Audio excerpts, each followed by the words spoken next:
Oi, eu sou Maru Caetano, eu sou atriz experimentadora responsável pelo projeto Teatro de Louco, contemplado pelo edital LPG Demais Santa Catarina, e hoje estou aqui para um bate-papo, que é a contrapartida social deste projeto. Então, antes de passar a palavra, vou me descrever brevemente. Sou branca, tenho cabelo na altura do queixo, tenho franja curta, a raiz de uns 4 dedos do meu cabelo é castanho, o resto é loiro, tenho 3 piercings, um septo, um na boca e um a sobrancelha e estou usando uma blusa amarela de gola alta com listras pretas. Quem quer se apresentar primeiro agora? Posso apresentar? Oi, eu sou o Bernardo, eu sou uma pessoa transmasculina, eu sou uma pessoa branca, de cabelo preto, cacheado. Hoje eu estou com uma camisa rosa bem clarinha, e o meu fundo tá desfocado porque tá uma bagunça, então eu preferi desfocar, então ele não tá visível. E é isso, muito obrigada pelo convite. Já pra gente se apresentar, o restante é só pra se inscrever. Não, pode se apresentar um pouquinho, falar o que você faz da vida. Ah, tá. Então, eu tô graduando em artes cênicas na Universidade Federal de Santa Catarina, já estou na finalização, vou defender meu TCC logo mais, e logo mais mesmo, dia 10 de outubro. E eu sou pesquisador em performance, e eu acho que basicamente um pouco é isso. Pode ir? Pode ir. Oi, pessoal, meu nome é Thalita, eu sou psicóloga. Agora, na descrição, minha visual, sou uma pessoa branca, meus cabelos são ondulados, um pouco abaixo do ombro, castanhos também, eu tô com uma camiseta cinza, com umas florzinhas brancas, e o fundo tá desfocado. Ok, então vamos começar essa conversa pela nossa primeira pergunta norteadora, né? Essa é a pergunta norteadora, basicamente, né, da minha. Essa pergunta norteadora é basicamente do meu projeto, né? Um pouco aqui adaptada, mas basicamente, de que forma o teatro e a arte, no geral, pode ser usada como uma ferramenta na luta antimanicomial? Quem quer começar? Eu posso começar também, se vocês quiserem, tá? Não tem pressão, eu posso começar também. Posso começar? Pode. Assim, a arte, eu acho que ela por si só, ela pode ter um caráter subversivo, porque pensando assim, a arte é uma expressão humana, né? E os seres humanos, eles são diversos, eles são cheios de subjetividade, né? Ninguém é igual a ninguém, e tem muitos grupos sociais que constituem os seres humanos. Então, acho que a arte ela pode ser essa ferramenta importante para lutar contra as formas de opressão, lutar contra o capacitismo, a partir de uma ideia antimanicomial. E eu acho que o exemplo assim mais presente que a gente tem aqui, né, aqui no Brasil, dessa luta antimanicomial, é o surgimento dos CAPs, né, que são centros de atenção psicossocial, que tem muito disso, de ter essa visão humanizadora das pessoas, não de estigmatizar, de achar que as pessoas devem ser consertadas de alguma forma.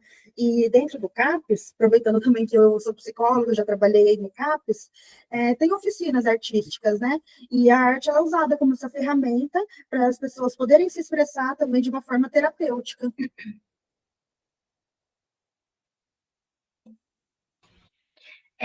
Eu acredito que, além do que Thalita trouxe, assim, da superversão, eu acho que também pode construir novas narrativas, né, que são contrárias a esse discurso hegemônico que é tão presente na nossa sociedade. Esse discurso do que é normal, né, da naturalização das violências, da patologização das vidas. Eu acredito muito que a arte, e principalmente o teatro, pode operar nesse sentido. E aí, nessa sensibilização também do público, né, quando a arte ela trabalha com esse viés, então, na conscientização, mas também na sensibilização, para enxergar essas realidades, essas existências de pessoas neurodivergentes, pessoas com deficiência. E aí, a Thalita trouxe um exemplo de oficinas que acontecem no CAPS, e eu vou trazer um exemplo de uma prática que eu acredito que seja histórica, que também pode empoderar participantes que são de grupos marginalizados, que é o teatro do oprimido, que é um método de atuação que foi idealizado nos anos 70 pelo Augusto Boal, e ele trabalha exatamente essas questões de opressão, né, que a gente sofre no sistema vigente. Então, ele traz o participante para lidar diretamente com a sua realidade e construir outras narrativas, outras visões de mundo que ele mesmo pode, enquanto sujeito, construir.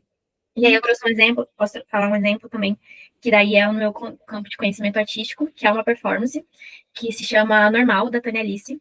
A Tânia Alice é uma artista autista e que ela propõe, né? Ela vai num espaço aberto, numa praça, com uma cadeira e uma mesa, e uma placa escrita: "Você é normal? Me conta." E aí nela ela senta por algumas horas, se dispõe a sentar por algumas horas, E aí ela convida as pessoas que estão passando ali pela praça, e aí ela tem 2 cordões. Um cordão de quebra-cabeça colorido, que é para pessoas neurodivergentes, e um cordão de quebra-cabeça preto e branco, que é para pessoas neurotípicas. Aí ela propõe essa conversa e diálogo do que é ser normal, né? Do que é essa normalidade. E ela também tem um caderninho que ela vai anotando, que é o caderninho da normalidade. E aí, nesse diálogo que ela propõe para as pessoas na rua, e que aí tá nesse espaço urbano e traz esse questionamento, né? Você é normal? Né? Me conta, o que é ser normal? Né? O que é não ser normal? Enfim. E eu acho que essa performance ela é muito relacional, né? Ela é extremamente interessante, porque ela questiona esse conceito dessas normas que se criam e dos nossos imaginários, do senso comum mesmo, no dia a dia, e que está tão impregnado, né, sobre normalidade. Sim, até porque essa lógica manicomial, né, vai muito do que o Bernardo falou, as pessoas são anormais, entre aspas, então elas precisam ser consertadas. Então a gente tem que fazer uma ruptura nessa ideia, né, para subverter essa ideia do que é o considerado normal. E aproveitando também para falar sobre uma abordagem na psicologia que tem o psicodrama, que é uma abordagem bem bacana, talvez um pouco conhecida em alguns setores, né? Mas é que a gente faz com que o próprio local terapêutico, o espaço terapêutico seja o palco. E aí o paciente tem a oportunidade de dramatizar, de se expressar, que tem muito a ver, né, com a questão do teatro como essa ferramenta, né, de luta, né, antimanicomial. E tem também essa questão, dentro do próprio ambiente terapêutico, tem como ter essa dramatização para ajudar o paciente a ter esse olhar mais humanizador também. Falando um pouco do teatro do oprimido, o teatro do oprimido é uma das fontes das quais eu bebo aqui, né, nesse meu projeto de experimentação. E eu aqui na Argentina, em Buenos Aires, uso como uma fonte inspiradora na prática o grupo Frente de Artistas do Borda. O Borda é um hospital psiquiátrico aqui em Buenos Aires, creio que o mais famoso e o maior da cidade. E tem esse grupo que eles começaram em 1984, dentro do hospital psiquiátrico, quando eles começaram uma tentativa de desmanicomialização. Eles começaram simultaneamente em 3 hospitais aqui da Argentina, um deles é esse. E, basicamente, o diretor do hospital chama o Alberto Sava, que é o fundador e diretor do projeto, da FAB e do meu projeto. Também é meu diretor, enfim, ele chama ele porque ele era um ator já muito famoso pelo teatro participativo, né? Que é basicamente isso, o teatro participativo, ele bebe muito do teatro do oprimido também, enfim, não é exatamente a mesma coisa, mas é muito similar. É basicamente essa coisa de ir à rua e trazer os espectadores para dentro dos espetáculos. E era isso que o diretor desse hospital queria que fosse feito naquele momento, levar os loucos para a rua. E, basicamente, é o que a FAB vem fazendo há 40 anos, levar os loucos para a rua. E é muito interessante acompanhar esse trabalho tão de perto. Eles também têm um livro que conta a história deles e tem vários relatos de internos do hospital falando que quando eles chegam para apresentar, a galera tem medo, pensando, Deus, não são esses os loucos do Borda? E tem muito medo deles, e quando eles começam a assistir a peça, é tipo, tá, mas essa é uma peça normal? Eles parecem pessoas normais? Eles não parecem loucos internados? E recentemente eu tive a oportunidade de ir assistir uma apresentação do No Te Vuelvas Loco, que é tipo, não fique louco em português, porque no geral eu vou mais nas oficinas deles, então tô vendo eles fazer as coisas, mas eu tive a oportunidade de ver eles apresentando. E nessa peça, o que acontece é que basicamente o público vai entrando e eles têm várias cadeiras que eles têm que passar, que são os lugares de avaliação. Aí tem a avaliação oral, a avaliação visual, a avaliação auditiva e a avaliação final. E para decidir se eles são loucos ou não. E basicamente com as perguntas que vão fazendo e tudo mais, no final a maior parte das pessoas são taxadas como loucas e são internadas. E basicamente, enfim, essa é uma obra muito inspiradora para mim dentro do meu trabalho, dentro do meu projeto que eu estou investigando, justamente porque ela é feita quase toda com internos ou externos, né, do hospital Borda ou do hospital Mochano, que é o hospital feminino, que fica ao lado do Borda, e ela traz justamente essa noção, assim, de quebra do que é a normalidade e o que não é a normalidade, e, enfim, é isso basicamente que eu queria falar sobre. Querem falar mais alguma coisa sobre isso? Eu acho que é só, eu achei muito interessante os que vocês trouxeram, porque não eram coisas que eu conhecia, né? E eu acho bom que a gente sempre amplia o nosso conhecimento. Agora a gente pode ir para a segunda pergunta, que seria que desafios e obstáculos a gente enfrenta na representação de pessoas neurodivergentes e com transtornos mentais dentro da arte, né? Eu acredito que é a tentativa de representação, assim, porque ela passa por uma. Ela é a própria representação que traz, eu acho que, muita estigmatização e reforça muito estereótipo, assim. Acho que tem o conceito de creepface, que se refere à prática de atores e atrizes sem deficiência que interpretam pessoas com deficiência, personagens com deficiência. E eu acho que também isso aplicaria a neurodivergência de alguma forma, sabe? E aí, essa falta de representatividade na produção, não só na atuação também, né? Mas também quem cria esses personagens, o roteirista, a roteirista, a direção de arte, produção, tudo que vai trazer esses signos, né, da vivência dessa pessoa, esses signos vão carregar muitos estereótipos, na maioria das vezes, quando a gente enxerga, né, quando a gente experiencia assistir alguma representação. Eu não tenho experiências positivas quando são feitas por pessoas neurotípicas, pessoas sem deficiência, assim. Geralmente vai para esse lugar do estereótipo. E aí a grande produção hoje em dia é nesse lugar, né? Não é dado espaço para essas pessoas. E sempre feita numa narrativa de superação, né? Muitas vezes apelativa e que também às vezes se centram só no foco das violências que a pessoa não da violência em si, mas do que individualmente aquela pessoa sofre. Às vezes não olha o contexto geral, né? Não olha, enfim, o lugar que ela tá, os tratamentos que essa pessoa recebe, se ela tem uma rede de acolhimento ou não. E aí não complexifica essa existência, individualiza, né? Numa lógica meio neoliberal, assim, tipo, é culpa dessa pessoa que ela é assim. Ela é assim porque é culpa dela. Então, ela é reduzida a deficiência ou a neurodivergência dela, né? E aí, muito essa questão da patologização é muito forte, assim. E aí, eu acho que, principalmente no audiovisual, mas é isso que eu queria falar. Eu estou completamente de acordo, né, com isso. Acho que os maiores desafios, né, que a gente enfrenta realmente estão ligados com o nosso contexto, né, contexto social histórico, de opressão contra pessoas com deficiência, de opressão contra pessoas com transtornos psicológicos, contra pessoas neurodivergentes, né? Então, os maiores desafios são a gente pensar como a gente pode superar, né, o capacitismo, essa questão do estigma também é um ponto, né, bem forte, assim como o Bernardo falou, e da exclusão, né, porque às vezes se tem uma ideia de que eu estou incluindo, mas é uma inclusão real, é uma inclusão fictícia, é aquela inclusão que você integra a pessoa, mas não inclui de fato, não dá suporte, não proporciona acessibilidade. Então, por um lado, eu acho que tem a questão tem pessoas que dizem, se você é uma pessoa neurodivergente, uma pessoa com deficiência, com um transtorno, então você não pode fazer tal coisa. E, por outro lado, as pessoas não proporcionam acessibilidade para que pessoas com deficiência, neurodivergentes e com transtornos possam ser abarcadas nisso. Então, é muito essas questões mesmo. Para mim, a principal questão é a própria lógica manicomial, né? Porque quando a gente fala de manicômio e quando a gente fala de luta antimanicomial e de desmanicomialização, as pessoas logo acreditam que significa que amanhã, do dia para a noite, todos os manicômios vão ser fechados e essas pessoas que estavam ali vão ser jogadas na rua e vivam a sua vida. Mas a lógica manicomial ela vai muito para além do prédio, do edifício do manicômio. Ela está dentro do imaginário social e vem justamente nesse lugar, né, de colocar o que é normal e o que não é normal, e essas representatividades que sempre são muitas vezes são muito estereotípicas. E essa representação, as representações, quando elas são feitas sem pessoas que entendam da nossa vivência enquanto pessoas neurodivergentes, enquanto pessoas com transtornos mentais, elas muitas vezes vão para esse lugar estereotípico porque é como a sociedade vê a gente, né?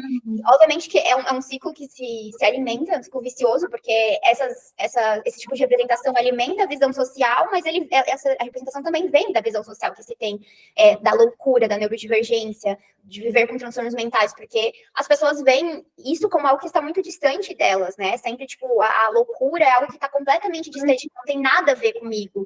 Então, qualquer coisa que humanize minimamente, muitas vezes, pessoas neurodivergentes, pessoas com transtornos mentais, as pessoas não sabem lidar com isso, elas não entendem, porque elas não veem a gente assim, né? Essa coisa que é completamente distinta de mim. Então, é isso, o manicômio, ele tá no dia a dia, ele tá nas pequenas coisas, não é só aquele edifício, não é só as pessoas presas lá, né? Ele tá dentro da cabeça de cada um de nós. Sim, e fica muito nessa visão, né? Eu versus o outro, que só distancia as pessoas. Bom, e agora, para encerrar, de que formas podemos contornar esses obstáculos? Uma pergunta meio, né, redação de Enem, né, pedindo para resolver problemas estruturais, Uhum. com uma resposta de um parágrafo, mas, enfim. Eu penso assim que a forma mais eficaz a gente conseguir contornar isso, né, é justamente uma luta social, né, porque não é algo que a gente pode ter uma resposta pronta, não é como uma receita, né, uma receita de bolo, é algo que a gente tem que pensar, assim, na sociedade, no local que a gente está inserido, né, e a partir disso, com realmente a luta dos povos oprimidos, a gente consegue superar esses obstáculos, mas é um caminho longo, é um caminho árduo, que tem muito disso, né, que vocês comentaram, do imaginário manicomial que fica na mente das pessoas. Então, essas coisas, a inclusão real, não a inclusão fictícia, né, que eu comentei um pouquinho antes, acessibilidade de todas as formas, que as pessoas podem ter uma ideia de que a acessibilidade é um favor, não, a acessibilidade é um direito. São essas questões que eu acho que são importantes para a gente conseguir contornar, né, esses desafios, essas coisas que a gente, esses problemas que a gente tem. Eu concordo, eu acho que é só com a luta que a gente consegue conquistar nossos direitos e transformar esse mundo, né, a forma que a gente experiencia as nossas relações uns com os outros. Acredito que seja só uma revolução, né, que seja coletiva e para a gente pensar num futuro para todos, assim, né, para todas as pessoas que são marginalizadas, assim. E aí um dos primeiros passos que eu acredito é a gente incluir pessoas neurodivergentes, pessoas com deficiência, pessoas que vivem socialmente essa experiência, né, do que é tido como louco, anormal, deixar com que essas pessoas sejam protagonistas, mas também que a gente tenha formação para isso, que a gente se forme entre nós e também forme as pessoas sem deficiência, pessoas que vivem, né, no padrão da normalidade, né, que se dizem normal. Então, eu acho que nessa formação, né? Porque é aquela coisa assim, não basta só ser contra o capacitismo, tem que ser anticapacitista. Então, acho que isso vale para todas as violências que a gente sofre, né? A gente não pode simplesmente só, não vou ser violento, mas eu tenho que ir contra essa violência. E ir contra essa violência é ir contra toda a estrutura que antecede ela, que antecede a própria violência dita, né? A ação da violência, todo esse imaginário social que Caetano trouxe, assim. Então, assim, eu acho que é incluindo essas pessoas com acessibilidade, né, pensando sobre acessibilidade, que é muito importante, muito urgente, e entendendo que também nessa luta coletiva, nessa representação que a gente quer, né, nessa autorrepresentação dessas pessoas, principalmente nas artes, né, que a gente quer que sejam feitas por quem experiencia essa vivência, eu acredito que a gente tem que entender que essas pessoas, elas também têm as suas particularidades, né? Elas são singulares, a gente é muito diverso. Eu acho que, enfim, uma pessoa autista, uma pessoa bipolar, ela não pode falar por todas as outras, né? Então, eu posso me sentir representado por uma pessoa neurodivergente, porque eu também sou, porque a gente tem atravessamentos sociais parecidos, mas entendo que essa pessoa ela é única, né? E que a minha vivência é única e a gente respeita essa singularidade, respeita essa troca, e eu acho que é com a troca que a gente se enriquece. E aí, essa coisa da luta, que a Thalita me falou, me veio uma citação de um artigo de Alex Beng, que se chama Corpo e Deficiência em Cena, para além da inclusão e da acessibilidade. E eu queria compartilhar porque é uma sessão bem, bem, bem breve, assim, que me marca muito, assim, eu sempre fico muito forte comigo. Uma luta nunca acaba com a conquista de direitos, mas com a labuta diária sobre nossas condutas. A partir do momento em que adentramos no espaço da valoração, da inclusão e da acessibilidade negado por anos a pessoas com deficiência, novos níveis de percepção sobre os corpos se revelam. Não há como retroceder de uma consciência adquirida. Nesse sentido, quando proponho pensar a questão para além da inclusão e da acessibilidade, não significa abrir mão desse espaço, mas expandi-lo. Enquanto vivemos em um país altamente comprometido com políticas de governo e absolutamente negligente com as políticas de Estado que garantam minimamente a cultura e a arte como direito inalienável, não teremos a emancipação nem de todos os corpos com deficiência e nem daqueles sem deficiência. Eu concordo, obviamente, com tudo que vocês falaram, e eu acho que uma coisa que para mim é muito importante é trazer sempre a perspectiva antimanicomial dentro da luta contra o capacitismo, dentro da luta contra o preconceito e o estigma de pessoas com transtornos mentais. E por que eu digo isso? Porque, novamente, repetindo o que eu falei antes, né? a lógica manicomial é algo que está dentro de todos nós, dentro da sociedade. E eu acho que as pessoas ultimamente não é uma coisa de agora, mas nos últimos anos as pessoas vêm tendo cada vez mais medo desse nome, luta antimanicomial. A gente, que é da psicologia, Thalita, a gente sabe que muitas vezes as pessoas, aqui, vários psicólogos formados não conhecem o que é luta antimanicomial. Talvez já até ouviram falar esse nome, mas não sabem mais o que é luta antimanicomial de verdade, né? E é uma coisa que foi abandonada, de certa forma, né? No Brasil a gente teve essa tentativa de desmanicomialização, a gente tem os CAPs e tudo mais, mas os manicômios, eles ainda existem. E ainda existem muitas formas de estigma contra pessoas com transtornos mentais, e não é só em relação às que estão dentro de espaços que são manicômios ainda, espaços onde ainda se perpetua violência, onde ainda se perpetua segregação social, pessoas que estão excluídas socialmente, mas vai para além disso, né? Uma coisa que, para mim, sempre é muito forte é de como realmente... Desculpa. Para mim, sempre é muito forte ver os meus companheiros, né, de estudantes de psicologia, ver professores mesmo, que não percebem, mas eles continuam ali perpetuando a ideia do que é o povo de verdade. E isso é uma coisa que acontece, que faz até com que a gente não se veja nesse lugar.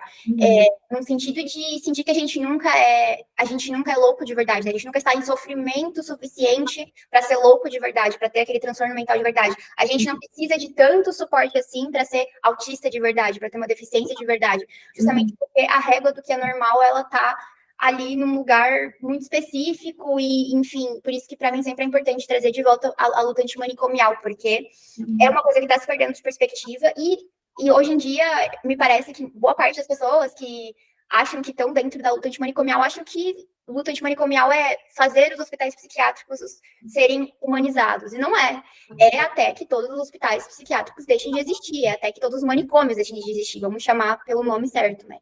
E, enfim, era só isso que eu queria agregar mesmo, que vocês falaram. Acho que vocês já falaram o suficiente e é isso. Uma coisa que eu também acho importante, assim, comentar, talvez seja sobre a intersecção das lutas, né? Porque a luta anticapacitista também está aliada com outras lutas, né? Como a luta antirracista, antimisoginia, em prol do direito das pessoas LGBT+. Então, essas lutas, elas todas estão interligadas. Eu acho que se a gente pensar também numa intersecção, né? De opressões para fortalecer essa luta, eu acho que é muito vantajoso para a gente. E ela é sempre constante, né? Nunca termina um ponto, porque se a sociedade não mudar por completo, então a luta não acabou ainda. É isso. Bom, é isso. Vocês querem falar mais alguma coisa? Eu quero agradecer. Obrigada pelo convite. E obrigada por terem aceitado participar. Foi ótimo receber vocês.